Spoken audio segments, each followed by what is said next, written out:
जय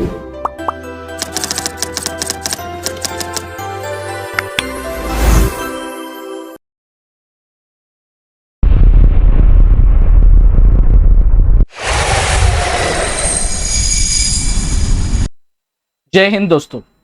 आज का जो चैप्टर है chapter number 3B, elasticity of demand, one of the most important chapter.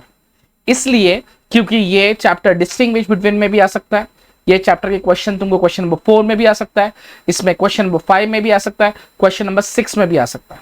ये पूरा चैप्टर आपका 8 मार्क का है और विदाउट ऑप्शन ये आपका 12 मार्क का है। ज्यादातर क्वेश्चन इलास्टिसिटी ऑफ डिमांड में से कुछ ना कुछ आएगा ही आएगा। जैसे कि for example types of elasticity of demand, types of price elasticity of demand, methods to measure the elasticity of demand and factors affecting the elasticity of demand. ये सब आंसर इसमें कंपलसरी आपको 12th के बोर्ड एग्जाम में करना ही है, preparation करना ही है। ठीक है, तो let's start with the chapter number 3B, that is elasticity of demand. ये इलास्टिसिटी ऑफ डिमांड है क्या? देखो, आप लोगों ने इसके पहले चैप्टर नंबर 3A किया रहेगा, डिमांड चैप्टर। डिमांड में हम लोगों ने पढ़ा था कि higher the price lower the demand, lower the price higher the demand. अगर प्राइस अगर बढ़ता है तो डिमांड कम होता है, प्राइस अगर कम हुआ तो डिमांड क्या होता है? बढ़ता है। तो यहां पर प्राइस अगर बढ़ता है तो कितने से प्राइस बढ़ा, इसके बारे में कुछ बोला क्या? नहीं सर, खाली प्राइस बढ़ता है बोला, बढ़ता ही जा रहा है, बढ़ते जा रहा है, लेकिन बढ़ रहा है तो कितना बढ़ रहा है? कुछ तो होना चाहिए कि नहीं? अगर डिमांड आपका कम हुआ तो कम हो रहा है तो कितना कम हो रहा है, वो भी तो कुछ होना चाहिए। तो डिमांड चैप्टर में सिर्फ वो लोग ने बोला कि प्राइस अगर बढ़ गया तो डिमांड क्या होगा? कम होगा, लेकिन कितने से प्राइस बढ़ा तो कितने से कम होगा ये नहीं बताया, राइट? तो इसी के लिए चैप्टर नंबर 3B है, जिसके अंदर वो लोग ने प्रॉपर्ली मेंशन किया है कि अगर इसका प्राइस अगर 10% से बढ़ता है तो इसका डिमांड भी 5% से, 6% से, 20% से कम हो रहा है। तो मतलब यहां पर एक एक्यूरेसी के ऊपर बात किया जा रहा है, और जहां पर भी प्राइस अगर बढ़ रहा है तो कितने से बढ़ रहा है, दैट कितना हैज टू बी मेजर, और वो कितना हैज टू बी मेजर को ही हम लोग क्या बोलते हैं? Elasticity of demand. ठीक है, अब यहां पे इलास्टिसिटी ऑफ डिमांड में तुम एक चीज देखना, इलास्टिसिटी ऑफ डिमांड में कोई भी आंसर आएगा 4 मार्क के लिए, आपका क्वेश्चन नंबर 6 आएगा 8 मार्क के लिए। ये क्वेश्चन के अंदर आपको एक डेफिनेशन लिखना कंपलसरी होता है, और वो डेफिनेशन कंपलसरी है क्योंकि आपको इसके पहले आप कोई भी बोर्ड का पेपर देखोगे, इसके अंदर वो लोग ने ऐसा बोला है, एक्सप्लेन द डेफिनेशन और meaning of elasticity of demand and types of price elasticity of demand. तो ये लोग ने हमेशा डेफिनेशन पूछा है, तो वो डेफिनेशन क्या है पहले हम वो समझ के लेते हैं। ठीक है, आप लोगों का टेक्स्ट बुक में इलास्टिसिटी ऑफ डिमांड की इसके अंदर आप लोगों को ये वाला ये डेफिनेशन मिलेगा तुमको, जो बहुत बहुत बहुत इंपॉर्टेंट है। ठीक है, ये आपको पेज नंबर 27 में मिलेगा, इलास्टिसिटी ऑफ डिमांड का डेफिनेशन। ये क्या बोलता है? देखो, according to professor Alfred Marshall, elasticity of demand is great और small, the amount demanded rise much और little with a given fall in price and demand fall much और little with a given rise in price. क्या बोला sir आपने? नहीं समझा ना, मैं वापस बताता हूं। Elasticity of demand is great और small, the amount demanded rise much or little with the given fall in price and demand fall much or little with the given rise in price। तो sir अभी भी नहीं समझा। देखो, मैं तुमको एक टेक्निक बताता हूं, ठीक है? वो टेक्निक से ये डेफिनेशन हम लोग क्या करते हैं? सिंप्लीफाई करके बाहर कर लेंगे। ठीक है, तो टेक्निक क्या है? आपको कोई भी डेफिनेशन आएगा इसके अंदर तो हम लोग ये डेफिनेशन हम लोग लिख लेंगे। तो देखो, मैं डेफिनेशन को कॉपी पेस्ट कर देता हूं यहां पे।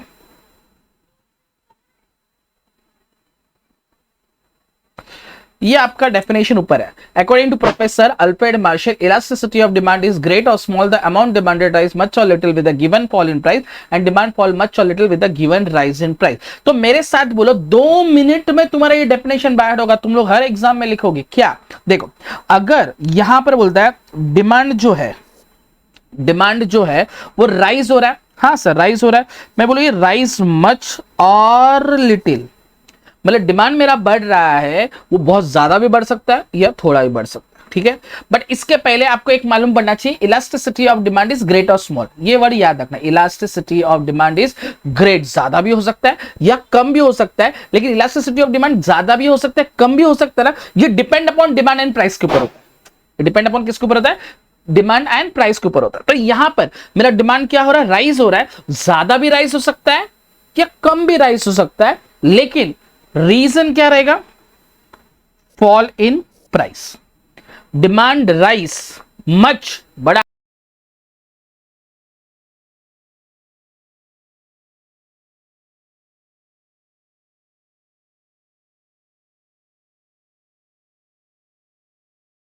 or little. With the fall in price, demand rise much or little. Demand rise much or little. Fall in price. Fall in price. Fall in price. Understood? Demand rise much or little. Fall in price. और यहां पे demand अगर fall होता है much और little with the rise in price. अगर demand भी fall होगा, वो थोड़ा फॉल होगा या ज्यादा फॉल होगा, बट उसका रीजन क्या रहना चाहिए? राइज इन प्राइस होना चाहिए। ऑब्वियसली सर, हम लोग ने अगर higher the price lower the demand, lower the price higher the demand बढ़ा, यहां पे बोलता है डिमांड मेरा बढ़ेगा, बट ज्यादा बढ़ेगा या थोड़ा बढ़ेगा, because fall in price. Demand कम होगा, थोड़ा फॉल होगा या ज्यादा फॉल होगा, because rise in price. Demand rise much और little with the fall in price, demand fall much or little with the rise in price. Understood? तुम देखो डेफिनेशन लिखा है, elasticity of demand is great or small according to amount demanded which rise much or little. यहाँ पे लिखा है ना much or little with the given fall in price, or demand fall much or little with the rise in price. Understood? Elasticity of demand, elasticity of demand जो होता है ये हमेशा डिमांड एंड सप्लाई के ऊपर, डिमांड एंड प्राइस के ऊपर depend होता है, ठीक है? तो इलास्टिसिटी ऑफ डिमांड ज्यादा भी हो सकता है या कम हो सकता है। इसका रीजन क्या कि डिमांड मेरा बढ़ भी सकता है ज्यादा या कम, because fall in price. Demand fall much और little with the rise in price. ये डेफिनेशन आप लोगों को इस तरीके से आप अगर पढ़ लोगे तो आपका ये डेफिनेशन क्या हो सकता है समझ में आ जाएगा। ओके, एक बार वापस बोलता है, elasticity of demand is great और small according to the amount demanded rise much or little with the given fall in price, and demand rise much or little with the demand fall much or little with the given rise in price. Okay तो ये तुम्हारा definition रहेगा। इस तरह से अगर definition अगर तुम लोग बाय हार्ट करते हैं तो तुम लोगों को फायदा है। क्या फायदा है? बाय हार्ट हो गया ना डेफिनेशन, और आपको ये 2 मार्क का आता है। ओके ये डेफिनेशन 2 मार्क के लिए पूछते। कभी भी आपको इलास्टिसिटी ऑफ डिमांड का 4 मार्क के लिए क्वेश्चन आएगा, ऐसा क्वेश्चन है समझो, डिफाइन या explain elasticity of demand and types of elasticity of demand, तो आपको यही डेफिनेशन लिखने का है। एक भी डेफिनेशन है, इसको ऐसा डेफिनेशन लिखते हैं, आपको चाहिए तो वो भी मैं लिख देता हूं। इसको बोला है द रेशो ऑफ परसेंटेज और, थोड़ा सा ये कर दो, the ratio of percentage or proportionate change in quantity demanded due to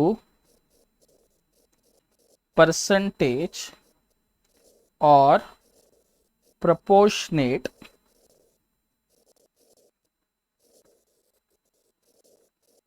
change in क्या रहेगा? प्राइस। ओके तो ये तुम लोगों को थोड़ा सा ध्यान में रखने का है। तो ये डेफिनेशन और ये इसका क्या रहेगा? मीनिंग रहेगा। Okay, according to professor Alfred Marshall, elasticity of demand is great और small, the amount demanded rise much or little with the given fall in price, and demand fall much or little with the given rise in price. और उसके बाद ये भी एक meaning है, the ratio of percentage of proportionate change in quantity demand due to percentage of proportionate change in price. Obviously demand में भी change होगा, प्राइस में भी चेंज होगा, इन दोनों में चेंज होने के वजह से इलास्टिसिटी ऑफ डिमांड आपको मिलेगा। ओके तो ये आपका इलास्टिसिटी ऑफ डिमांड का डेफिनेशन और इसका क्या था? मीनिंग था। ठीक है, अब यहां पर इसी इलास्टिसिटी ऑफ डिमांड की इसके अंदर आप लोगों को एक फॉर्मूला भी है, इसको अपन ईडी लिखेंगे। ईडी मतलब क्या होता है? Elasticity of demand. ठीक है, ये इलास्टिसिटी ऑफ डिमांड का फॉर्मूला क्या बोलता है? परसेंटेज चेंज इन क्या रहेगा? Quantity demanded due to percentage change in, क्या रहेगा, price. Understood? Percentage change in quantity demand due to percentage change in price. अगर आप लोगों को ये, तुम लोगों को अगर पूछने जाएंगे, तुमको 2 मार्क के लिए पूछेंगे एक्सप्लेन इलास्टिसिटी ऑफ डिमांड, तो आपको डेफिनेशन भी लिखने का, ये जो डेफिनेशन है ये लिखना पड़ेगा आपको, फिर उसका ये मीनिंग लिखना पड़ेगा, और ये उसका क्या रहेगा, फॉर्मूलाज रहेगा। अंडरस्टूड? ये सब चीज इसके अंदर क्या होगा, कंसीडर होगा, तो आपको ये सब चीज करना ही है। ठीक है, तो ये आपका इलास्टिसिटी ऑफ डिमांड का, एक सेकेंड,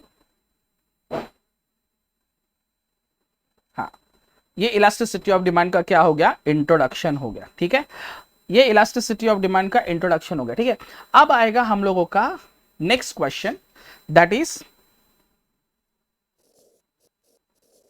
टाइप्स ऑफ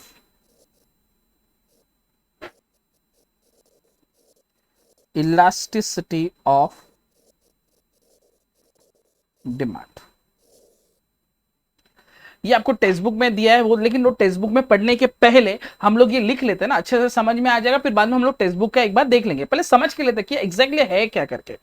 तो इसके 3 टाइप्स है, तो इसमें से सबसे पहला जो टाइप है that is a price elasticity of demand, price elasticity of demand.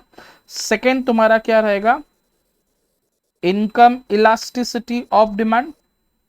Third क्या रहेगा, क्रॉस इलास्टिसिटी ऑफ डिमांड। तुमको बता दो मैं, ये क्वेश्चन 8 मार्क के लिए भी बोर्ड एग्जाम में पूछा गया है। ओके, तो ये 8 मार्क के लिए भी आएगा, तो क्या क्या लिखना है मैं बता दूंगा, बट ये क्वेश्चन 8 मार्क के लिए भी पूछते हैं। ओके, तो इसको एकदम ये मत करना, बहुत इंपॉर्टेंट आंसर है। अब लेट्स सी, इसका पहला जो टाइप रहेगा that will be a price elasticity of demand.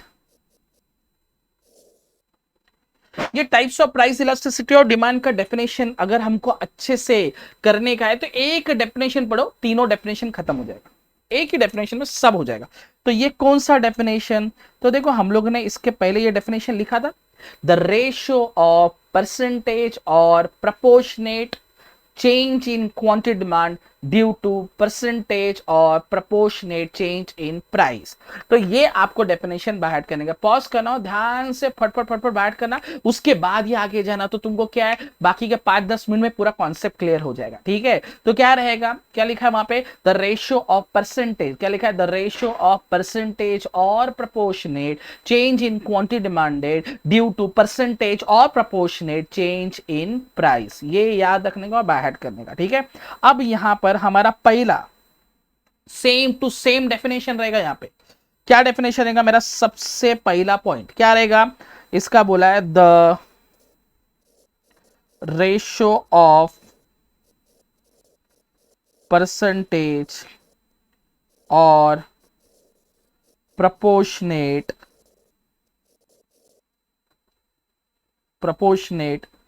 Change in, क्या रहेगा, quantity demanded due to percentage or proportionate change in, क्या रहेगा, प्राइस इज कॉल्ड एज, क्या रहेगा, प्राइस इलास्टिसिटी ऑफ डिमांड। अच्छा, किसी को स्लो जाता रहेगा तो आप है ना 1.5 1.75 A2 पे देख सकते हैं, 5-6 रहेगा तो वो भी देख सकते हैं, थोड़ा स्लो होगा लेकिन समझ के लेना क्या एग्जैक्टली करके। ठीक है, क्या लिखा था, ratio of percentage of proportionate. देखो यहाँ पे price elasticity of demand indicate क्या करता है, इलास्टिसिटी मतलब क्या होता है, चेंज। चेंज किसके अंदर हो गया, डिमांड में। अच्छा, डिमांड में चेंज होने का रीजन क्या, प्राइस, इसके लिए यहां पे लिखा है आपने प्राइस इलास्टिसिटी ऑफ डिमांड। ठीक है, तो यहां पर ईपी, अच्छा ईपी, ईपी का मतलब क्या होता है सर, ईपी मतलब प्राइस इलास्टिसिटी ऑफ डिमांड। अच्छा, टेक्स्ट बुक में तो सर ईडी लिखा है, देखो आप ईडी लिखो या ईपी लिखो, दोनों भी राइट है। ठीक है, आपको जो लिखना है आप वो लिख सकते हैं, लेकिन टेक्निकली देखो तो मोर प्रिसाइज जो है ना वो ईपी है। ऐसा क्यों सर? देखो, इलास्टिसिटी ऑफ डिमांड में ईडी लिखते हैं, राइट? इलास्टिसिटी ऑफ डिमांड में तीन टाइप्स है, प्राइस है, इनकम है, क्रॉस है, राइट? तो इसके लिए मोर स्पेसिफिकली जो होता है वो ईपी ही होता है। ईपी बोलो तो क्या होता है? प्राइस इलास्टिसिटी ऑफ डिमांड, ठीक है? तो यहां पे ईपी इज इक्वल टू क्या रहेगा? जो अपने ऊपर लिखा था परसेंटेज, मैं पूरा नहीं लिखूंगा, सीधा लिखता हूं, percentage CID, percentage CID. CID मतलब, सीआईडी बोलो तो change in quantity demand, change in demand नहीं, ओके? आप लोगों ने चैप्टर नंबर 3A में पढ़ा रहेगा, change in demand is affected because of other factor, ठीक है? तो यहां पे मैं जब सीआईडी लिख रहा हूं, इसका मतलब क्या होगा? चेंज इन क्वांटिटी डिमांडेड, क्या रहेगा? Change in quantity demanded upon percentage change in क्या रहेगा? प्राइस, बराबर ना? ऊपर ही लिखा है percentage, percentage change in quantity demand upon percentage change in price. वापस मैं बोल रहा हूं, सीआईडी बोला तो क्या होता है? क्राइम इन्वेस्टिगेशन डिपार्टमेंट नहीं होता है। अच्छा, सीआईडी बोला तो क्या होता है? Change in quantity demand, change in demand नहीं, change in quantity demand, percentage change in quantity demand upon percentage change in क्या रहेगा? प्राइस रहेगा। और एक फॉर्मूला रहेगा यहां पे ईपी, देखो ये भी एक फॉर्मूला बहुत इंपॉर्टेंट है। क्या लिखा है सर? चेंज। सर चेंज बोला तो अपन है ना, इसको इस तरह से भी लिख सकते हैं, हाँ? इसको बहुत कुछ बोलते हैं, डेल्टा बोल सकते हैं, चेंज बोलते हैं, समोसा भी बोलते हैं, बिंगो बोलते हैं, और भी कुछ बोलते हैं, हीट बोलते हैं साइंस वाले लोग, लेकिन अपन क्या बोलेंगे उसको? डेल्टा, चेंज बोलेंगे। अच्छा, ये चेंज इन क्वांटिटी है, हाँ सर चेंज इन क्वांटिटी है। सर चेंज इन क्वांटिटी कभी भी कंपैरिजन किसके साथ करते हैं? ओरिजिनल क्वांटिटी के साथ करते हैं, हाँ? ऐसा क्यों सर? देखो, मैं ना गाँव में गया था, गाँव में जाने के बाद मेरे को जैसे लोगों ने मेरे को बहुत साल, 5-6 साल के बाद गाँव में गया, 5 साल के बाद गाँव में जाने के बाद बोला, जैसे मेरे को देखा ना, अरे ओमकार तू इतना मोटा हो गया। मैं कुछ बोला नहीं। उसका रीजन क्या? क्योंकि वो लोग ने 5-6 साल पहले मेरे को बहुत पतला देखा था, अब मुझे क्या देखा? मोटा देखा। मतलब मेरे में चेंज हुआ? हाँ सर। तो मेरे में चेंज हुआ, क्यों मालूम पड़ा मेरे में चेंज हुआ? क्योंकि वो लोग ने ओरिजिनल के साथ कंपैरिजन किया। तो आप में कभी भी कुछ चेंजेस होगा तो आप पहले क्या थे और अभी क्या है, उसको इंडेक्स नंबर भी बोलते हैं, हम लोग आगे पढ़ने वाले। लेकिन यहां पर आपका चेंज इन क्वांटिटी है, तो इसके पहले आपकी इसमें क्या रहेगा? ओरिजिनल क्वांटिटी रहेगा। अंडरस्टूड? तो डेल्टा क्यू कभी भी कंपैरिजन विद किसके साथ करेंगे? Original quantity. तो डेल्टा क्यू अपॉन क्या रहेगा? क्यू अपॉन, इसको क्या बोलेंगे? डेल्टा बोलेंगे। डेल्टा पी मतलब क्या होगा? Change in price. Obviously change in price रहेगा, तो वो भी कंपैरिजन किसके साथ करेंगे हम लोग? ओरिजिनल प्राइस के साथ ही कंपैरिजन करेंगे। आप बोलेंगे सर ऐसा क्यों? देखो ना यार, मैं बोलूंगा मैं ना टोमेटो लेने के लिए गया, मैं पूछूंगा भैया जी कितने का है टमाटर? उसने बोला 50 रुपया किलो। अरे भाई 50 रुपया किलो क्या? इसके पहले तो तू 20 रुपया किलो दे रहा था। अच्छा, ऐसा में जब ये स्टेटमेंट बोला, मतलब चेंज हुआ प्राइस में? हाँ। क्यों चेंज हुआ? क्योंकि पहले तो आप 20 में दे रहे थे, वो पीस क्या रहेगा? मेरा ओरिजिनल रहेगा। ओरिजिनल से 50 हुआ, मतलब क्या हो गया? चेंज हुआ। तो कभी भी आप कोई भी चीज के अंदर चेंज करो तो किसके साथ कंपैरिजन करोगे? ओरिजिनल। इसके लिए अपना फॉर्मूला क्या बनता है? Delta Q upon delta P upon P. इसको मैं सॉल्व कर सकता हूं? हाँ सर सॉल्व कर सकता हूं। कैसे करूंगा? डेल्टा क्यू अपॉन क्या रहेगा? क्यू।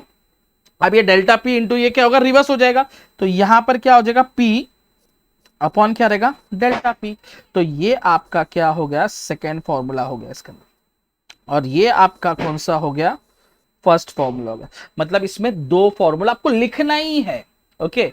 याद रखना, ये प्राइस इलास्टिसिटी ऑफ डिमांड, ये जो है प्राइस इलास्टिसिटी ऑफ डिमांड, इसके अंदर और 5 टाइप्स भी है। Perfectly elastic demand, perfectly elastic demand, perfectly inelastic demand, relatively elastic demand, relatively inelastic demand, unitary elastic demand। ये भी अपन 5 टाइप करने वाले, लेकिन अभी हम लोग types of elasticity of demand करेंगे। उसमें से मेरा पहला टाइप कौन सा हो गया? Price elasticity of demand. Hope so सबको समझ में आया रहेगा, बराबर? क्या लिखा है इसके अंदर? The ratio of percentage of proportionate change in quantity demand due to percentage of proportionate change in price is called as क्या रहेगा? Price elasticity of demand, okay? अगर इसमें चाहिए तो एक प्राइस रहेगा, ठीक है, नो प्रॉब्लम। अब हम लोग है ना इसी के अंदर सेकेंड टाइप पढ़ते हैं।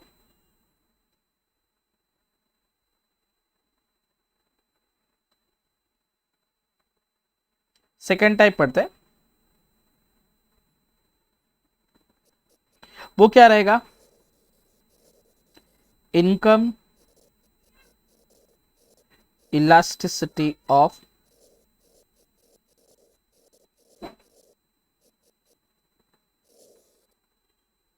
क्या रहेगा, इनकम इलास्टिसिटी ऑफ डिमांड। अब क्या देखो, पहले अपन ने पढ़ा था price elasticity of demand. Price elasticity of demand क्या बोल रहा था कि प्राइस इलास्टिसिटी, इलास्टिसिटी बोलते क्या होता है, चेंज, चेंज इन किसके अंदर, डिमांड। डिमांड में चेंज होने का रीजन क्या था, प्राइस था, बराबर। अभी यहाँ पे इनकम इलास्टिसिटी ऑफ डिमांड है। इलास्टिसिटी मतलब क्या होता है, चेंज, चेंज किसके अंदर हुआ, डिमांड। डिमांड में चेंज होने का रीजन क्या है, प्राइस, चेंज, डिमांड में जो चेंज होने का रीजन क्या है, income. Understood.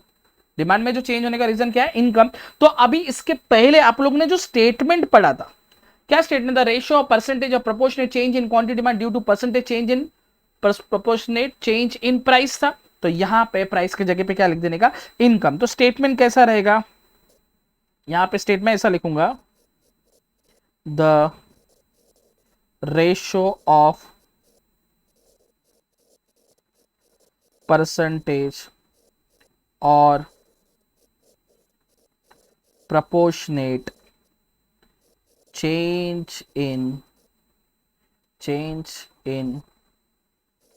quantity demanded due to percentage or proportionate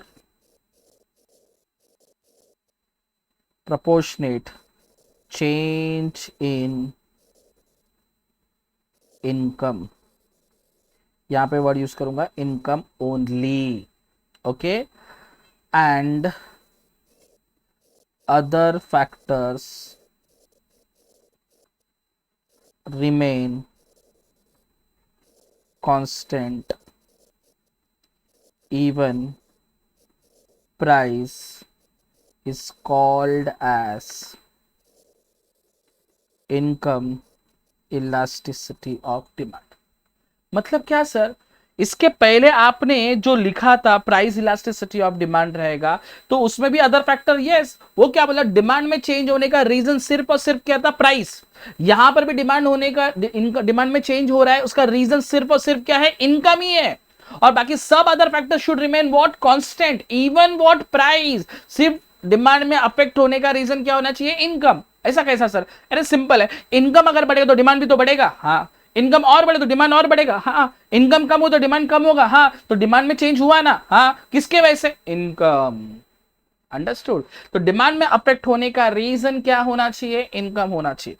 अब यहां पर आप इनकम लिखोगे तो यहां पे मेरा सेकेंड पॉइंट क्या रहेगा, E Y. E Y, sir income को तो आई लिखना चाहिए ना, नहीं, याद रखना, इनकम को हम आई नहीं लिखते, because I stands for investment. मेरा नेशनल इनकम का चैप्टर है, आप एक बार देख लेना, वहां पे आपने जीडीपी पढ़ा था, जीडीपी के अंदर लिखा था C plus I plus G plus X minus M. C stands for consumption, I stands for investment, इसके लिए यहां पे आई नहीं आएगा, तो यहां पे क्या लिखा, वाई। अच्छा सर वाई भी क्यों लिखा, इसलिए लिखा because income is also known as yield. Income is also known as क्या रहेगा, इल्ड, YIELD, इल्ड। इल्ड मतलब भी क्या होता है, इनकम होता है। तो इल्ड का इनिशियल क्या है, वाई, तो इसके लिए यहां पे क्या लिखा है, वाई, EY। अच्छा, ओके, EY रहेगा। अब यहां पे EY रहेगा, सेम यहां पे क्या रहेगा, परसेंटेज चेंज इन डिमांड है क्या, क्वांटिटी डिमांड है सर, क्वांटिटी डिमांड है, right, upon percentage change in क्या रहेगा, income, Y. Percentage change in quantity demand, याद रखना एग्जाम में CID अपॉन CIY मत लिखना, लिखते वक्त पूरा लिखने का, percentage change in quantity demand upon percentage change in income, ये पूरा लिखना है आपको, ठीक है। अच्छा, यहां पर थर्ड फॉर्मूला भी रहेगा, यहां पे क्या रहेगा, EY is equal to delta Q, हाँ सर, अपॉन क्या रहेगा, Q, हाँ सर, बराबर ना, change in quantity when we compare with the original quantity, upon क्या रहेगा, चेंज इन इनकम, हाँ सर, अपॉन क्या रहेगा, इनकम, राइट। तो मैं इसको और सॉल्व करूंगा तो कैसा बनेगा, delta Q upon Q into Y upon क्या रहेगा, डेल्टा वाई। तो ये एक फॉर्मूला बना और ये एक फॉर्मूला बना, तो तुम लोगों का दो फॉर्मूला बना। तो यहां पर अच्छा, इनकम इलास्टिसिटी ऑफ डिमांड के भी कुछ टाइप्स है, हाँ सर टाइप्स है, लेकिन तुमको 12th में नहीं है, CA में है, CS में है, CA में है, लेकिन 12th में इनकम इलास्टिसिटी के कुछ भी टाइप्स नहीं है। क्या क्या टाइप ऐसा हो सकता है? Income elasticity of demand is greater than 1, less than 1, equal to 1, zero income elasticity of demand, negative income elasticity, ऐसे कुछ 5 टाइप्स है, लेकिन तुमको 12th में नहीं है। हाँ, प्राइस इलास्टिसिटी ऑफ डिमांड के कुछ टाइप्स है, हाँ वो 12th में, हाँ हाँ वो है 12th में, अंडरस्टूड। तो ये तुम्हारा 12th में रहेगा। Okay, third type, cross elasticity of demand, cross elasticity of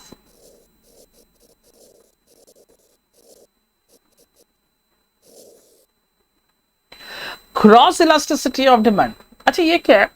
तो सर क्रॉस इलास्टिसिटी नहीं, क्रॉस इलास्टिसिटी मतलब ऐसा क्रॉस नहीं है, तो फिर क्या है सर? एक चीज के वजह से किसी और के ऊपर इंपैक्ट गिरता है, उसको बोलते हैं क्रॉस। सर नहीं समझा सर, देखो समझो मेरा खुद का एक क्लासेस है, ओके, उसको बोलते हैं अपन ओसीसी, ओमकार कॉमर्स क्लासेस, और किसी का रहेगा एसीसी, ओके, एसीसी नाम रहेगा, फुल फॉर्म जो भी रहेगा। अब ये ओसीसी और एसीसी है, ठीक है। अब ओसीसी वाला का फीस देना 10,000 है, मेरा फीस देना 10,000 है, तो एसीसी वाले ने क्या सोचा, अच्छा इसका 10,000 रुपए फीस है, चल मैं काम करता हूं 8,000 रुपए फीस रखता हूं, तो उसने 8,000 रुपए फीस रखेगा। अच्छा जैसे उसने 8,000 रुपए फीस रखे, तो मेरे यहाँ के बच्चे लोग यहाँ पे जाएंगे, हाँ, लेकिन मैंने कुछ किया क्या? नहीं किया, इसने किया, इसके वजह से मेरे स्टूडेंट्स कम हो गए, बराबर। अब मेरा दिमाग खराब हो गया, अच्छा इसने 8,000 रखा, मैंने 6,000 रुपए, अब इसके बच्चे इसके पास आए, इसने 4,000 किया, इसने 2,000 किया, ले फुकट ही, जान दो ये ज्यादा हो गया। बट एक क्वेश्चन है, एक चीज के वजह से दूसरे चीज के ऊपर इंपैक्ट गिरता है, इसके लिए हम उसको क्या बोलेंगे? क्रॉस। बाजू वाले ने 94% मिला, इसके लिए मैंने मार खाया, समझा? बाजू वाले 94% मिला, इसके लिए मैं मार खाया, ये क्या हो गया? क्रॉस हो गया। तो क्रॉस इलास्टिसिटी ऑफ डिमांड बोल दो सिंपल, ये हमेशा दो गुड्स रहेंगे, एक गुड्स के में प्राइस में चेंज होने की वजह से दूसरे गुड्स के अंदर में चेंज होगा। जैसे कि for example T and coffee, T का प्राइस अगर बढ़ गया तो कॉफी के डिमांड में इंपैक्ट होगा, हाँ। कॉफी ने कुछ किया क्या? नहीं, फिर भी उसके डिमांड के ऊपर इंपैक्ट होगा। कार और पेट्रोल, कार का प्राइस बढ़ गया, पेट्रोल का डिमांड पे इंपैक्ट हो गया, हाँ सर पेट्रोल का डिमांड पे भी क्या हो गया? इंपैक्ट गिर गया। तो मतलब ऐसे कोई गुड्स जो रिलेटेड गुड्स होते हैं, उसी को हम लोग क्या बोलेंगे? Cross elasticity of demand. इसके पहले हम लोग क्या पढ़े थे? प्राइस बढ़ गया तो डिमांड कम हो गया, राइट। लेकिन अब यहां पे क्या बोला? प्राइस बढ़ेगा तो इससे रिलेटेड वाला जो गुड्स है उसकी डिमांड में कुछ होगा, उसी चीज को हम लोग क्या बोलते हैं? Cross elasticity of demand. तो let's see cross elasticity of demand का स्टेटमेंट क्या बोलता है। उसमें स्टेटमेंट लिखा है द रेशियो ऑफ परसेंटेज और proportionate change in quantity demanded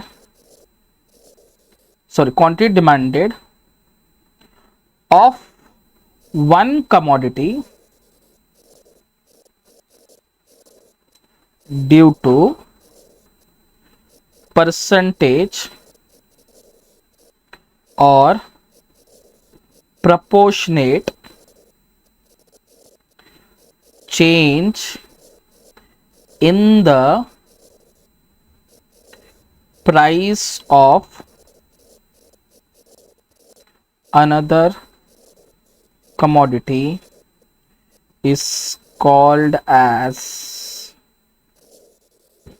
income is called as cross elasticity of demand. एक गुड्स के डिमांड में चेंज होने का रीजन दूसरे गुड्स के प्राइस में चेंज होना। तो याद रखना, ये इसका प्राइस में जो चेंज हो गया और इसकी डिमांड में जो चेंज होगा, ये हमेशा ऐसा गुड्स है जो रिलेटेड रहेगा, समझा? जैसे कि T and coffee, Coke and Pepsi, car and petrol, ऐसे कुछ गुड्स जो इसका और इसका कुछ संबंध रहेगा, समझा ना? मैं ऐसा बोला ओमकार कॉमर्स क्लासेस, यहां पे समझो ना एसीसी था, समझो ए कॉमर्स क्लासेस रहेगा, ओके। ओमकार कॉमर्स क्लासेस, ए कॉमर्स क्लासेस, रिलेटेड गुड्स से इंपैक्ट गिरेगा, हाँ।